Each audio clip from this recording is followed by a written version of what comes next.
Hello everyone. आज का topic है तत्वों या परमाणुओं का इलेक्ट्रॉन बिंदु संरचना, यानी तत्वों या परमाणु का इलेक्ट्रॉन डॉट स्ट्रक्चर के बारे में हम आज चर्चा करेंगे। यानी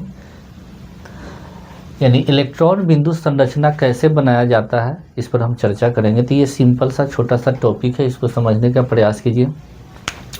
जैसे कोई भी तत्व या परमाणु अगर है, जैसे मान लिया कि कोई तत्व है, ये तत्व है, तो इलेक्ट्रॉन को इस तत्व के 4 दिशाओं में ही रखा जाता है।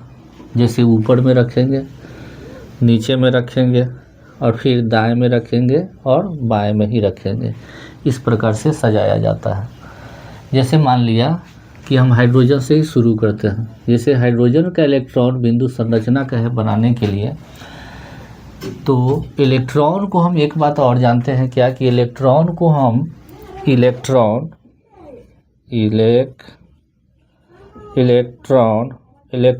को हम डॉट मतलब बिंदु या क्रॉस से सूचित करते हैं, यानी दिखाते हैं। क्रॉस से भी दिखा सकते हैं, नहीं तो बिंदु से भी दिखा सकते हैं। तो चलिए आज हम बिंदु से ही चर्चा करेंगे, क्रॉस से। अगर इच्छा हो कि क्रॉस से दिखाएं तो आप दिखा सकते हैं।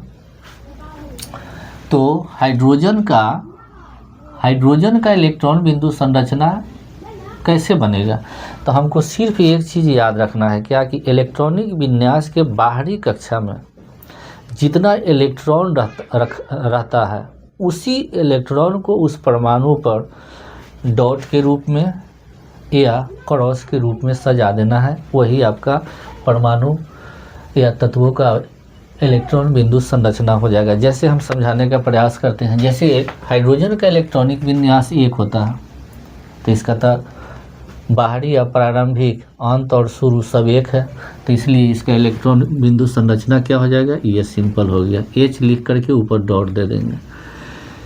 उसके बाद हीलियम H से हीलियम, इसका इलेक्ट्रॉनिक विन्यास 2 होता है, तो इसका इलेक्ट्रॉन बिंदु संरचना क्या हो जाएगा, तो 2 इलेक्ट्रॉन को आप कहीं सजा दीजिए। मान लेते हैं कि हम नीचे यहाँ रख दिए, फिर यहाँ एक रख दिए, इलेक्ट्रॉन बिंदु संरचना हो गया हीलियम का। लिथियम का इलेक्ट्रॉन बिंदु संरचना क्या होगा, तो लिथियम का इलेक्ट्रॉनिक विन्यास 2-1 होता है, यानी बाहरी कक्षा में 1 इलेक्ट्रॉन है, तो इसको एक ही डॉट से हम दिखाएंगे। ऊपर में दिखा दीजिए, चाहे नीचे में दिखा दीजिए, चाहे दाएं में चाहे बाएं में। चलिए हम बाएं में दिखा देते हैं यहाँ। उसके बाद बेरिलियम का इलेक्ट्रॉनिक विन्यास 2-2 होता है, लास्ट में 2 इलेक्ट्रॉन है, तो ये 2 डॉट से दिखाएंगे। एक डॉट यहाँ दे दिए, दूसरा डॉट यहाँ दे देते हैं। उसके बाद बोरोन का इलेक्ट्रॉनिक विन्यास 2-3 होता है, तो इस प्रकार से लास्ट में 3 है, तो हम 3 डॉट से इसको दिखाएंगे। तो 1, 2 और ये 3, यही बोरोन का इलेक्ट्रॉन बिंदु संरचना हो गया। उसके बाद कार्बन का दिखाना हो, तो कार्बन का इलेक्ट्रॉनिक विन्यास 2-4 होता है, यानी लास्ट में, यानी बाहरी कक्षा में 4 इलेक्ट्रॉन हैं, तो ये चारों इलेक्ट्रॉन को हम चारों दिशाओं में दिखाएंगे। तो जैसे मान लेते हैं क्रॉस से भी दिखाते हैं, तो चलिए क्रॉस एक यहाँ दिखा देंगे, एक यहाँ दिखा देंगे, फिर एक यहाँ और एक यहाँ दिखा देंगे। यही कार्बन का इलेक्ट्रॉन बिंदु संरचना हो गया। ऐसे नाम के अनुसार क्रॉस से अच्छा बिंदु होता है, लेकिन हम ऐसे बनाते हैं तो आपको देखने में कहीं दिक्कत हो, समझने में दिक्कत हो, इसलिए हम क्रॉस का भी यूज करते हैं। अगर क्रॉस का भी यूज करते हैं तो गलत नहीं है। तो कार्बन का ये हो गया। अब जैसे मान लिया नाइट्रोजन के बाहरी कक्षा में कितना इलेक्ट्रॉन है, तो कार्बन के बाद नाइट्रोजन, यानी 2-5, तो इसकी बाहरी कक्षा में 5 इलेक्ट्रॉन है, तो 5 डॉट दिखाएंगे। 1, 2, 3, 4, 5, यानी 5 डॉट हो गया। यही नाइट्रोजन का इलेक्ट्रॉन बिंदु संरचना हो गया। उसके बाद ऑक्सीजन को दिखाना है, तो ऑक्सीजन का इलेक्ट्रॉनिक विन्यास 2 6 होता है, यानी बाहरी कक्षा में 6 इलेक्ट्रॉन है, तो इसमें 6 इलेक्ट्रॉन को दर्शाते हैं। फिर चलिए मैचिंग कर जाएगा, इसलिए हम इसको क्रॉस से दर्शाते हैं। 1 2 3 4 5 6 इलेक्ट्रॉन। अब उसके बाद ऑक्सीजन के बाद फ्लोरीन की बात करते हैं। फ्लोरीन, तो फ्लोरीन के बाहरी इलेक्ट्रॉनिक विन्यास जो होता है फ्लोरीन का, वह 2 7 होता है, यानी बाहरी कक्षा में 7 इलेक्ट्रॉन है। तो चलिए 7 इलेक्ट्रॉन को हम दिखाते हैं। तो 1 2 3 4 5 7 इलेक्ट्रॉन है, 5 6 और ये 7। अभी पेयर इलेक्ट्रॉन बनता है, अनपेयर बनता है, इस पर भी हम चर्चा करेंगे, लेकिन पहले इलेक्ट्रॉन बिंदु पर ही चर्चा करते हैं, उसके बाद पेयर अनपेयर पर हम चर्चा करेंगे कि पेयर का मतलब क्या होता है, अनपेयर का मतलब क्या होता है। पेयर का मतलब हिंदी में उसको युग्म कहते हैं। पेयर इलेक्ट्रॉन का मतलब युग्म इलेक्ट्रॉन, और अनपेयर इलेक्ट्रॉन का मतलब होता है अयुग्म इलेक्ट्रॉन। युग्म इलेक्ट्रॉन का मतलब 2 इलेक्ट्रॉन जब इकट्ठे एक साथ रहता है तो उसको हम पेयर इलेक्ट्रॉन बोलते हैं, और जब एक इलेक्ट्रॉन रहता है सिर्फ एक तो उसको हम अनपेयर इलेक्ट्रॉन बोलते हैं, अयुग्मित इलेक्ट्रॉन बोलते हैं। चलिए उसके बाद नियॉन नियॉन N से नियॉन, तो नियॉन का इलेक्ट्रॉनिक विन्यास 2 8 होता है, यानी बाहरी कक्षा में 8 इलेक्ट्रॉन है, तो 8 डॉट से हम इसको दिखाएंगे। चलिए क्रॉस से इसको दिखाते हैं। 1 2 3 4 5 6 7 8। तो ये नियॉन का इलेक्ट्रॉन बिंदु संरचना हो गया। उसके बाद कहें सोडियम, Na से सोडियम, Na से सोडियम। तो सोडियम का इलेक्ट्रॉनिक कन्फिग्रेशन 2 8 1 होता है, यानी बाहरी कक्षा में 1 इलेक्ट्रॉन है, तो इसमें हम 1 डॉट से दिखाएंगे। तो चलिए 1 डॉट लिख दिए। उसके बाद फिर मैग्नीशियम, M जिसे मैग्नीशियम होता है। मैग्नीशियम का इलेक्ट्रॉनिक कन्फिग्रेशन जो होता है 2 8 2 होता है, यानी बाहरी कक्षा में 2 इलेक्ट्रॉन है, तो इसको 2 डॉट से दिखा देंगे। 1, चलिए क्रॉस से दिखाते हैं। चलिए क्रॉस 1 यहाँ दे देते हैं, अब मन किया कि नीचे दे देते, दे सकते हैं ना, तो दाएँ में ना तो बाएँ में कहीं दे दीजिए। चलिए मैग्नीशियम के बाद एल्युमिनियम, Al, एल्युमिनियम का इलेक्ट्रॉनिक विन्यास जो होता है वह 2 8 3 होता है, अर्थात बाहरी कक्षा में 3 इलेक्ट्रॉन है, तो इसको 3 डॉट से दिखाते हैं। 1 2 3। उसके बाद सिलिकॉन, ऐसा से सिलिकॉन का इलेक्ट्रॉनिक विन्यास 2 8 4 होता है। 2 8 4 है, यानी बाहरी कक्षा में आउटर मोस्ट ऑर्बिटल में 4 इलेक्ट्रॉन है, तो 4 डॉट से दिखाएंगे। 1 2 3 4। उसके बाद फास्फोरस का इलेक्ट्रॉनिक विन्यास 2 8 5 होता है, तो इसको हम बाहरी कक्षा में 5 इलेक्ट्रॉन है, तो 5 डॉट से या क्रॉस से दिखाएंगे। 1 2 3 4 5। उसके बाद सल्फर, तो सल्फर का इलेक्ट्रॉनिक विन्यास 2 8 6 होता है, यानी बाहरी कक्षा में कितना इलेक्ट्रॉन है 6, तो 6 डॉट से दिखाएंगे। तो 1 2 3 4 5 6। अब सल्फर के बाद क्लोरीन, Cl से क्लोरीन होता है। क्लोरीन का इलेक्ट्रॉनिक कन्फिग्रेशन 2 8 7 होता है, नहीं 2 8 7 होता है, तो यानी बाहरी कक्षा में 7 इलेक्ट्रॉन है, तो इस 7 डॉट से दिखाएंगे। चलिए डॉट या क्रॉस से, तो 1 2 3 4 5 6 और ये 7 हो जाएगा। क्लोरीन के बाद आर्गन, Ar से आर्गन का इलेक्ट्रॉनिक कन्फिग्रेशन जो होता है, इलेक्ट्रॉनिक विन्यास जो होता है वह 2 8 8 होता है, यानी इसके बाहरी कक्षा में 8 इलेक्ट्रॉन है, तो 8 डॉट से दिखाएंगे। 1 2 3 4 5 6 7 और ये 8। उसके बाद आर्गन के बाद पोटेशियम के होता है, कैसे पोटेशियम, इसका इलेक्ट्रॉनिक विन्यास 2 8 8 1 होता है, यानी बाहरी कक्षा में इसको 1 इलेक्ट्रॉन है, इसलिए 1 डॉट से या नहीं तो क्रॉस से दिखा देते हैं। तो चलिए हम यहाँ क्रॉस से दिखाते हैं, चलिए डॉटे दिखा देते हैं, डॉट से दिखाते हैं। उसके बाद कैल्शियम का इलेक्ट्रॉनिक विन्यास 2 8 8 2 होता है, इसलिए इसके बाहरी कक्षा में 2 इलेक्ट्रॉन है तो 2 डॉट से दिखाएंगे, जैसे 1 2। तो इस प्रकार से हम प्रथम 20 तत्वों का इलेक्ट्रॉन बिंदु संरचना पर चर्चा किया।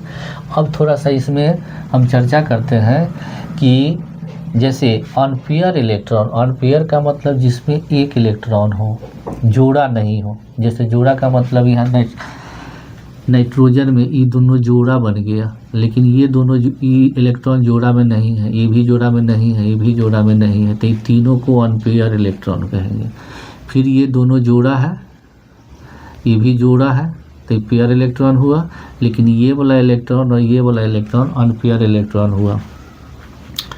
फिर यहाँ ये पेयर इलेक्ट्रॉन है, ये भी पेयर इलेक्ट्रॉन है, ये भी पेयर इलेक्ट्रॉन है, लेकिन ये पेयर इलेक्ट्रॉन नहीं है, अनपेयर इलेक्ट्रॉन इसको कहेंगे। फिर इसमें तो नियोन में सब पेयर इलेक्ट्रॉन है, ये भी पेयर है, ये भी पेयर है, ये भी पेयर है, दो गो सब है। फिर ये सोडियम में एक ही गो है, तो सोडियम में एक ही अनपेयर इलेक्ट्रॉन होता है, और मैग्नीशियम में 2 गो अनपेयर इलेक्ट्रॉन होता है, एल्युमिनियम में 3 गो अनपेयर इलेक्ट्रॉन होता है, सिलिकॉन में 4 अनपेयर इलेक्ट्रॉन होता है, और फास्फोरस में 3 गो अनपेयर इलेक्ट्रॉन होता है, 1 गो पेयर इलेक्ट्रॉन होता है, सल्फर में 2 गो पेयर इलेक्ट्रॉन होता है और 2 गो अनपेयर इलेक्ट्रॉन होता है, क्लोरीन में 3 गो पेयर इलेक्ट्रॉन होता है, 1 2 3 गो और 1 गो अनपेयर इलेक्ट्रॉन होता है, और आर्गन में चारों के चारों पेयर इलेक्ट्रॉन होता है। फिर पोटेशियम में 1 अनपेयर इलेक्ट्रॉन होता है, और कैल्शियम में 2 अनपेयर इलेक्ट्रॉन होता है। अब पेयर अनपेयर की थोड़ा सा समझ लेते हैं कि इसका मतलब क्या हुआ। जैसे बॉन्ड की संयोजकता की बात करें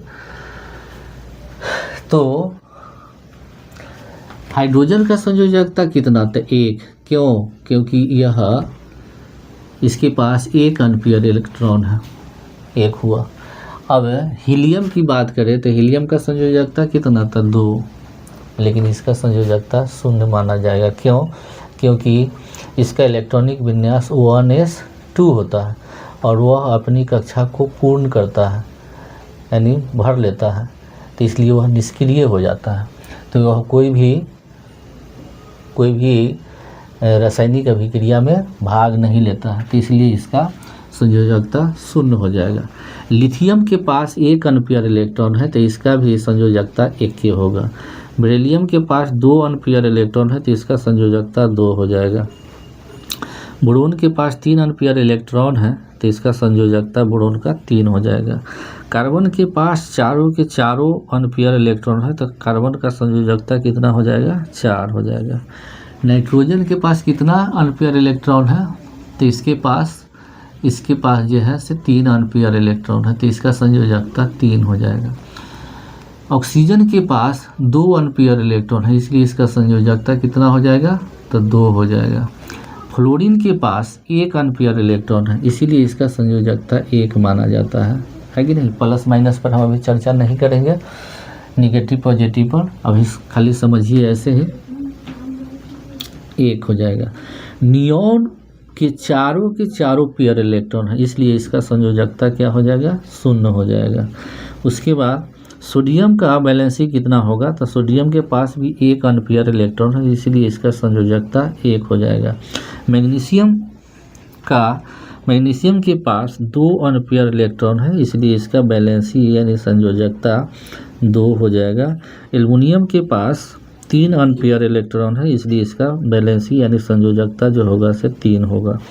उसके बाद सिलिकॉन की बात कर लेते हैं, तो सिलिकॉन के पास चारों के चारों अनपेयर इलेक्ट्रॉन है, इसलिए इसका वैलेंसी 4 हो जाएगा।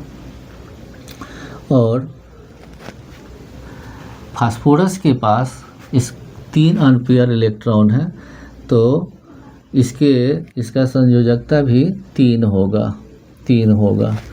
अब हम मैक्सिमम और मिनिमम पर चर्चा नहीं कर रहे हैं, निगेटिव पॉजिटिव पर चर्चा नहीं कर रहे हैं। बारी बारी से अगले वीडियो में बारी बारी से समझाने का प्रयास करेंगे, क्योंकि यदि हम उस बिंदु पर जाएंगे तो थोड़ा वीडियो लंबा हो जाएगा, और लंबा वीडियो आप लोग पसंद नहीं करते हैं, इसीलिए छोटी छोटी बातों को ही धीरे धीरे आपको बताने का हम प्रयास करेंगे। तो चलिए, अब सल्फर के पास 2 एम्पीयर इलेक्ट्रॉन है, तो इसीलिए इसका वैलेंसी जो होगा से 2 हो जाएगा। और क्लोरीन के पास एम्पीयर इलेक्ट्रॉन कितना है, 1 है, तो 1 इलेक्ट्रॉन 1 संयोजकता हो जाएगा। आर्गन के पास चारों के चारों पेयर इलेक्ट्रॉन है, इसलिए इसका संयोजकता 0 माना जाएगा। और पोटेशियम के पास 1 एम्पीयर इलेक्ट्रॉन है, तो इसलिए इसका वैलेंसी जो हो जाएगा 1 हो जाएगा। और कैल्शियम के पास 2 एम्पीयर इलेक्ट्रॉन है, 2 एम्पीयर इलेक्ट्रॉन है, इसलिए इसका संयोजकता 2 माना जाएगा, 2 है। तो एक बात और है कि जिस परमाणु में अनपेयर इलेक्ट्रॉन है उतना ही वह बॉन्ड भी बनाता है। तो इस सब पर भी हम चर्चा करेंगे बारी बारी से, है कि नहीं। तो चलिए, ये प्रथम 20 तत्वों का इलेक्ट्रॉन बिंदु संरचना है, जो बहुत ही इम्पोर्टेंट है। कभी कभी बोर्ड एग्जाम में इलेक्ट्रॉन किसी भी परमाणु के बारे में पूछ देता है कि मान लिया कि सल्फर का इलेक्ट्रॉन बिंदु संरचना लिखिए, सोडियम का इलेक्ट्रॉन बिंदु संरचना लिखिए। प्रीवियस ईयर में आप जाएंगे ढूंढेंगे तो आपको मिलेगा, पूछा था कि सोडियम का इलेक्ट्रॉन बिंदु संरचना लिखिए, तो ये बहुत ही इम्पोर्टेंट है। तो चलिए, इसको आप स्क्रीनशॉट लीजिए, अच्छा सा नोट्स बनाते जाइए, पढ़ते जाइए, समझते जाइए और बार बार अभ्यास करने का प्रयास कीजिए। तब तक के लिए चलिए, हम अगले वीडियो में मिलते हैं, तब तक के लिए धन्यवाद।